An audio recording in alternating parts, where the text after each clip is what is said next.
We're talking to body language expert Scott Rouse tonight. Scott, the president held this joint presser, I know you were watching, with Vladimir Putin today, made it a point to talk about how the two leaders have made significant steps toward peace. Listen to this. To put it very quickly, I'm going to start making a few phone calls and tell them what happened. But we had an extremely productive meeting, and many points were agreed to. There are just a very few that are left. Some are not that significant. One is probably the most significant, but we have a very good chance of getting there. We didn't get there, but we have a very good chance of getting there. Okay, I don't know how you do it, but unpack that. Very staccato, Trump's cadence there. What did you hear? Well, he's really tired. I've watched him a lot. I've studied him. So what's happening here, his tone is lower as well as he's talking. Now, as he goes along in this talk, his cadence speeds up some. It means how fast he talks. And then his tone goes up some as he gets more excited about what's going on. I think it's been a long day for him, and that's why he sounds and looks that way. So I think he's a little bit worn out at this point. Yeah, I thought the word exhausted right before you said that. I was on the same page, so that his shoulders were kind of a little different than usual, and even his face was a little flush in a way that we don't normally see. And at these news conferences, he typically wants to take not 2 or 3 questions, which are typical when I covered the White House. You know, each side, the Russian press, the U.S. press, would get 2 questions aside, and that would be it. He'll take 20 or 30 at a lot of these, Scott. What do you make of him not wanting to engage with the media as well, which President Trump normally loves that. Even if he's fighting them, he loves it. He feeds off of it. Well, in a situation like this, as you guys know, it's one of those things where you're dealing with 2 world leaders as the 2 most powerful guys in the world. So if you start engaging with people asking questions, there's no telling what they may ask these days. So in the old days, it was safe to go in and start asking questions and being able to answer them. But these days, the lack of respect, I think, for the offices has just pretty much knocked that out in a situation like that. Didn't want to take a chance. Very interesting. What did you make of Putin going first as well? A lot is being made of that. Not so much the body language, but in the sense that typically the host would go first and say, I'm glad you're here in Alaska. Like we saw at the beginning of the meetings, President Trump very clearly was the alpha male, the B-2 bombers in the air, the stagecraft was real. But at the news conference, is there some body language to the idea of like, you go first, you know, because I didn't get the deal? Because normally President Trump would go first.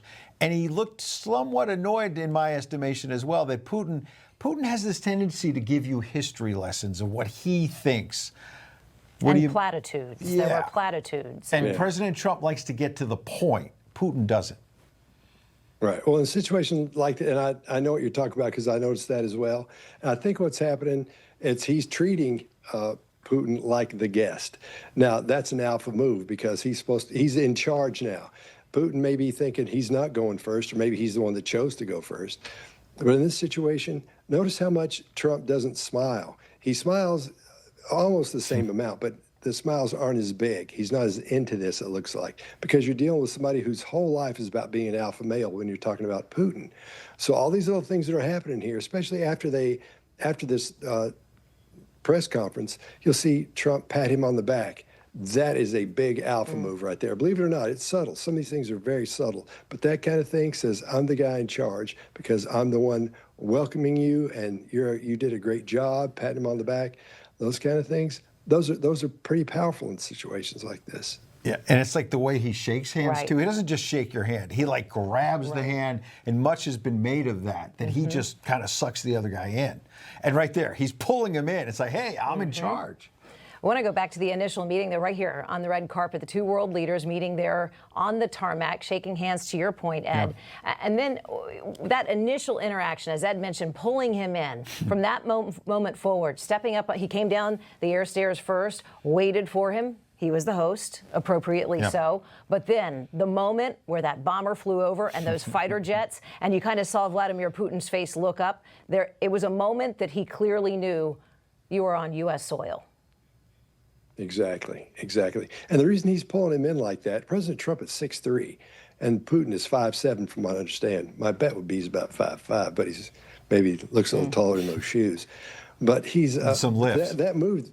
Exactly.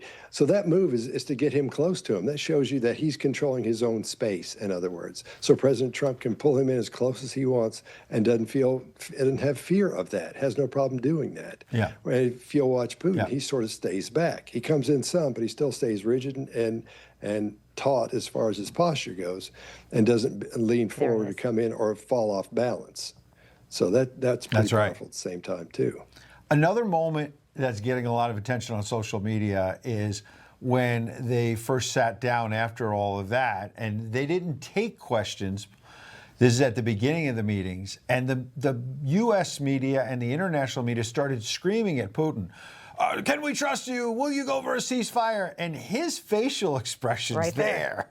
Speaking of body language, a lot of people are saying Putin agrees with Trump that they're all fake news. Your thoughts, Scott? Yeah, I believe he probably does. And that goes back to my point of you don't know what people are going to say when you get in there and start letting them ask questions, especially since there's been that loss of respect for the office or offices. So the body language we're seeing on Putin, that's what you'd expect to see. He's trying to be amenable to what's happening. He's trying to be nice about that because I'm sure he understands that's embarrassing for President Trump as well. So that's why I see that little cringy thing where his head goes down. That's what we call turtling, making himself a little bit smaller. And he's trying to be not as dominant in that situation. Since it's practically it's sort of like an attack on him at that point. So that's common. He's used to that. And when he goes out of his country, but in his country that would never happen. So it's a pretty big deal, actually. Yeah, he's all but a dictator, so the media Right. wouldn't be shouting. He doesn't face those kinds of moments. There's no free press. Yeah. Right. So there you go. Scott Rouse, we appreciate your time tonight.